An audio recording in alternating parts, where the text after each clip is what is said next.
चर्चा में रही भारतीय संविधान अनकही कहानी नामक पुस्तक के लेखक कौन है? देखिए, भारतीय संविधान अनकही कहानी, इस पुस्तक के दोस्तों लेखक अगर आपसे पूछे, खुद प्रधानमंत्री ने इस पुस्तक का दोस्तों विमोचन किया। और अगर आपसे पूछे इस पुस्तक के कौन वर्तमान में लेखक है, तो ध्यान रखिएगा इसके लेखक है राम बहादुर राय। कौन? राम बहादुर राय जो है ये दोस्तों इसके लेखक हैं। और अगर पूछा जाए आपसे किसने इसका विमोचन किया, लॉन्चिंग किसने की है, तो ध्यान रखिए खुद प्रधानमंत्री ने दोस्तों इसकी लॉन्चिंग की है। तो भारतीय संविधान अनकही कहानी जो है अगर आपसे पूछा जाए, इसका आंसर होगा option number D correct answer, Ram Bahadur Rai. इसका विमोचन खुद दोस्तों भारत के प्रधानमंत्री ने किया। और दोस्तों अगर पूछा जाए आपसे कि संविधान की जो आत्मा है, क्या संविधान की दोस्तों जो आत्मा है, इसे आर्टिकल 32 के अंदर किसके द्वारा बताया गया? क्या संविधान की आत्मा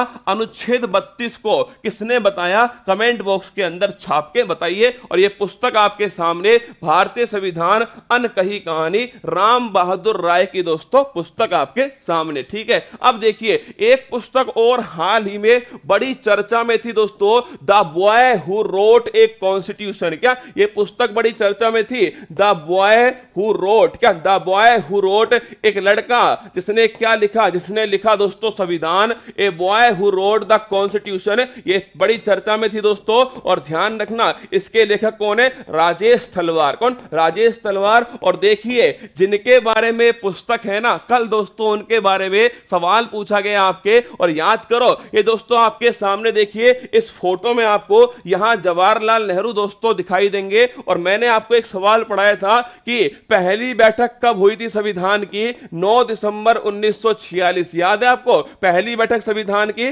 9 दिसंबर 1946। सच्चिदानंद जो सिन्हा है, कौन? सच्चिदानंद जो सिन्हा है, इन्हें दोस्तों पहला अस्थायी जो अध्यक्ष है अपॉइंट किया गया। फिर दोस्तों इसके बाद में 11 दिसंबर 1946 को राजेंद्र प्रसाद जो है इन्हें दोस्तों स्थायी अध्यक्ष के रूप में बनाया गया। अगर मैं पूछूं आपसे इसके बाद में 13 दिसंबर 1946, क्या 13 दिसंबर 1946, इसमें दोस्तों किसके द्वारा? जवाहरलाल नेहरू के द्वारा उद्देश्य जो प्रस्ताव है इसे दोस्तों पेश किया गया। और यही सवाल कल दोस्तों एमपीपीसीएस की परीक्षा में पूछा गया, यही सवाल कि 13 दिसंबर 1946 उद्देश्य प्रस्ताव जो है यह प्रस्तुत किया गया। और कल दोस्तों एमपीपीसीएस में इस सवाल को पूछ लिया। अब आप मुझे एक सवाल और बताओ कि यह उद्देश्य प्रस्ताव जो है कब दोस्तों इसे पास या फिर पारित किया गया? यह आप कमेंट बॉक्स में छाप दीजिए, कब इसे पारित या फिर पास किया गया। आगे देखिए, अगर पूछे आपसे दोस्तों not just a night watchman, ये किसकी पुस्तक है? ध्यान रखना ये विनोद राय, किसकी पुस्तक है?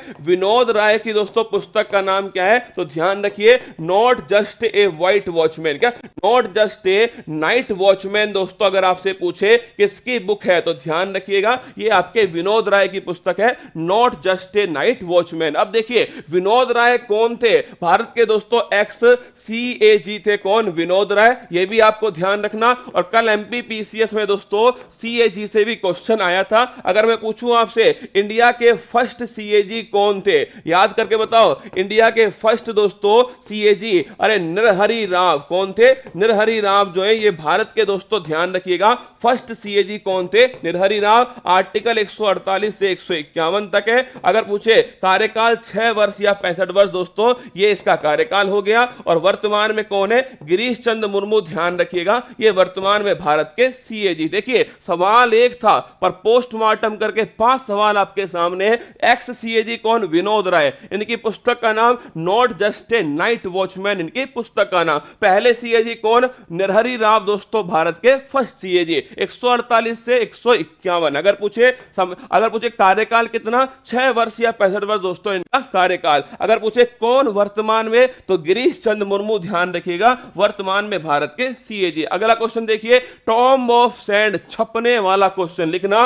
छपने वाला क्वेश्चन दोस्तों आपके सामने है, टॉम्ब ऑफ सैंड। अगर पूछूं मैं, ये जो पुस्तक है टॉम्ब ऑफ सैंड, रेत की समाधि, क्या रेत की समाधि दोस्तों जो पुस्तक है, ये पुस्तक है किसने लिखी है? तो ध्यान रखिएगा, गीतांजलि श्री के द्वारा ये पुस्तक जो है लिखी गई। और दोस्तों इस पुस्तक को हाल ही में अंतरराष्ट्रीय बुकर पुरस्कार जो है इससे सम्मानित किया गया। तो लिखिए, अंतरराष्ट्रीय बुकर पुरस्कार 2022 इससे सम्मानित होती है गीतांजलि श्री की टॉम्ब ऑफ सैंड, रेत की समाधि। पर यह जरूर ध्यान रखना कि इसका इंग्लिश ट्रांसलेशन किसने किया है? तो ध्यान रखिएगा, इसका इंग्लिश ट्रांसलेशन डेजी रॉकवेल। यह भी सवाल पूछ सकता है। देखिए, हर किसी को नहीं पता यह सवाल कि भाई गीतांजलि श्री की पुस्तक है आपके टॉम्ब ऑफ सैंड। जिसने भी थोड़ी बहुत करंट अफेयर्स पढ़ी है उसे यह सवाल आता है। परीक्षा वाले को भी यह पता है कि यह सवाल आपको आता है, तो हो सकता है वो आपसे पूछ ले कि इसका इंग्लिश ट्रांसलेशन किसने किया। तो डेजी रॉकवेल जो है, ध्यान रखिएगा, इन्होंने दोस्तों इसका इंग्लिश ट्रांसलेशन किया। इस सवाल को छाप लेना। आगे देखिए, संविधान, संस्कृति और राष्ट्र। अगर पूछे ये पुस्तक किसकी है, तो यह पुस्तक दोस्तों कलराज मिश्र, किसकी पुस्तक है? कलराज मिश्र की। और जो कहां के राज्यपाल हैं? राजस्थान के। दोस्तों ध्यान रखिएगा, राजस्थान के राज्यपाल हैं। इनकी पुस्तक का नाम क्या है? संविधान, संस्कृति और राष्ट्र। ये दोस्तों इनकी पुस्तक है। एक सवाल आप बताओ मुझे, हाल ही में कहां के राज्यपाल जो कल्याण सिंह थे दोस्तों, इन कल्याण सिंह को पद्म विभूषण दिया गया? कमेंट बॉक्स में छापना, ये किस राज्य के दोस्तों, ये किस राज्य के तो राज्यपाल थे, ये बताना है आपको किस राज्य के राज्यपाल थे और किस राज्य के दोस्तों ये मुख्यमंत्री थे। दोनों के आंसर आपको छापना है। कल्याण सिंह, जिन्हें पद्म विभूषण से सम्मानित किया गया।